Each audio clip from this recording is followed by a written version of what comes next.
I'm Brian Chavis, your host, and what we're going to do now is going to walk a single-family rental unit. We've walked a multi-family unit, and we're going to walk a single-family unit now. Typically, our single-family units and our multi-family units are handled just a tad bit differently, and let me explain. With the multi-family units, the apartment complexes, those units are pretty much, it's a given that we handle things like the yard, just various different maintenance issues we cover actually with the multi-family. Single-family houses, the tenants may be responsible for cleaning the yard. They may be responsible for a lot of the maintenance items, up to $250 for each item. Hello, Carlos. Yes, sir. All right. Hey, Carlos is here. Want to introduce what's going on, buddy? This is Carlos Herreras, our property manager in our South Tampa division. And Carlos, you also cover St. Pete as well. He also covers our St. Pete division, our multi-family division, and our single-family division. Carlos is here today. We're just going to follow you around, Carlos. What Carlos is doing is he's walking this particular unit. This move out took place when?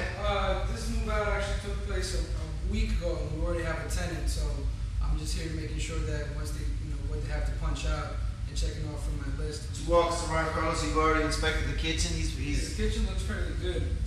I did want to show you something in the bathroom that I think that we should always do preventive maintenance and always check on your units often, so you won't have this problem that I'm going to show you right now.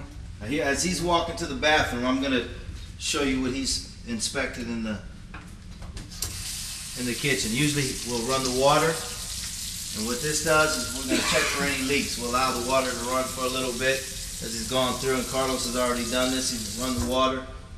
He's checking the drainage, check the cabinets. You always want to check and make sure the cabinets are clean, and the refrigerators, all the stove burners. You want to make sure all your stove burners are working before the tenants move in.